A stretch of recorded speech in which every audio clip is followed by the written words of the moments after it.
Hey, check this out. Base 70 melee stats with the rune scim.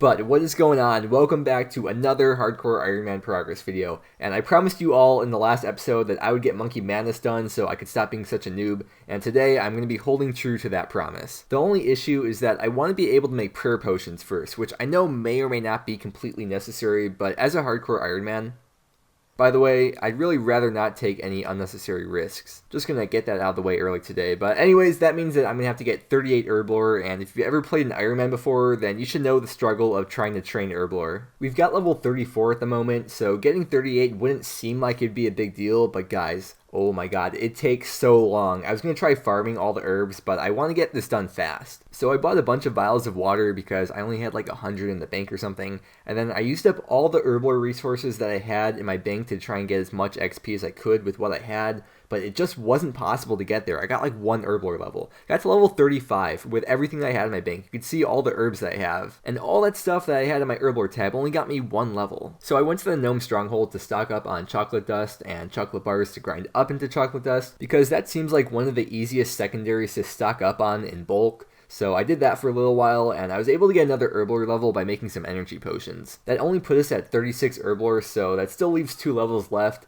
But I figured Chaos Druids would be a solid way to go and get those last couple levels. Look at all these herbs though, and not just that, but the amount of Law and Nature runes is so nice, especially the Law runes, because that's probably my biggest concern of what I'm going to run out of. Because if I'm going to be doing a bunch of questing and not be doing Slayer for a while, I'll need as many Law runes as I can get, and that'll probably be one of the main things holding me back. And not even just for questing, but for skill hopping too, especially once I start training farming, I'll need them to get to all the patches.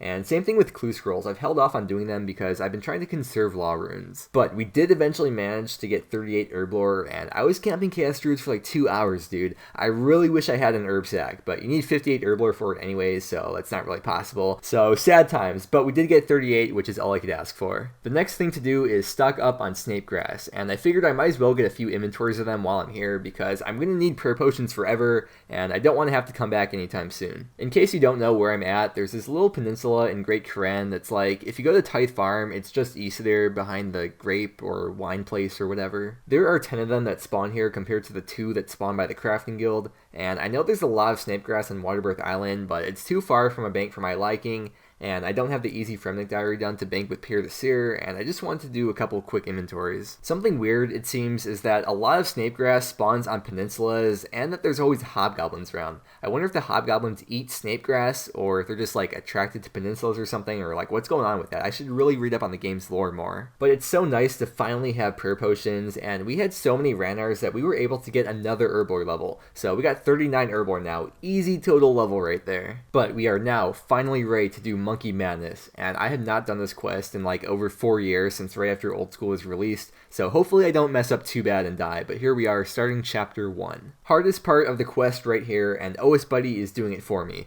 I don't mean to brag, but I'm actually pretty good at these kinds of clue puzzles, and not gonna lie, I was kind of looking forward to doing it because I'm such a mad lad. But I mean, if OS Buddy's gonna do it for me, then I won't complain. I think normally people get stuck on this part for like an hour or something, but it literally took me like 1 minute to do this. Ooh, and look at this spooky cutscene. That should be the end of chapter 1 though. Yep, and now we're starting chapter 2, and apparently we're about to start engaging in severe quantities of monkey business. There are so many annoying puzzles in this quest, and don't get me wrong, it's an extremely well-made quest. It's just frustrating for the player, but it's nothing even close or comparable to Monkey Madness 2.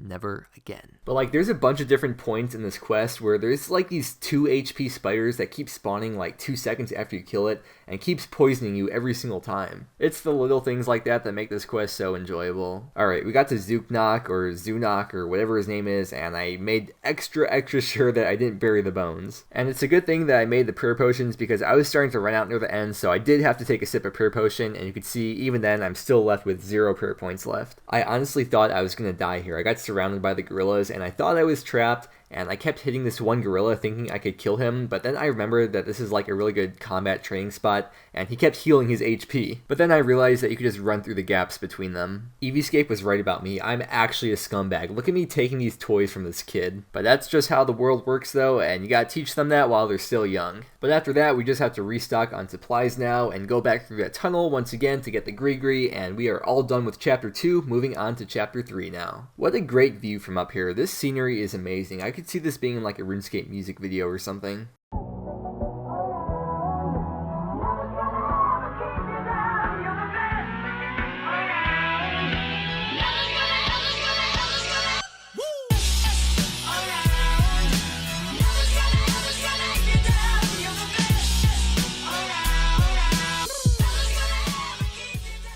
And we're in, boys, finally talking to King Awawoji, and little does he know that we're going to be saving him from the Coal Neuromancer in the future. Or, actually, I guess we saved him already in the past, technically, or something.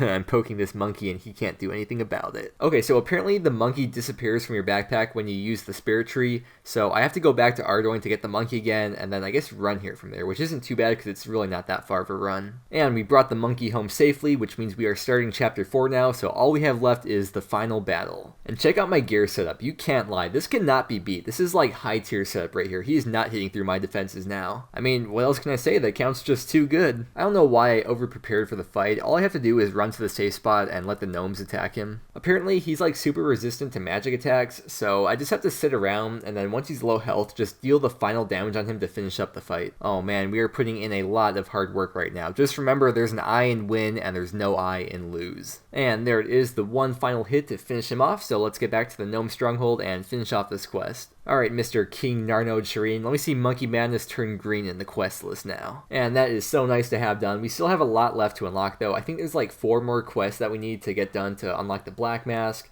We have to do the Fremnit quest to get the Nezi, and then Recipe for Disaster. It's going to be like a mission and a half itself to unlock the Barrow's Gloves. But let's get that juicy combat XP now. Oh my god, 110k XP drop. That's crazy. And we got a strength level too. Nice. So I need 100k to buy a Dragon Scazmatar, which I don't have enough cash for at the moment, but luckily I got a bunch of alchables from the Cyclops grind at the Warriors Guild, so those are coming in clutch right now. And that is more than enough cash that we need to buy it, so here we go, let's get it.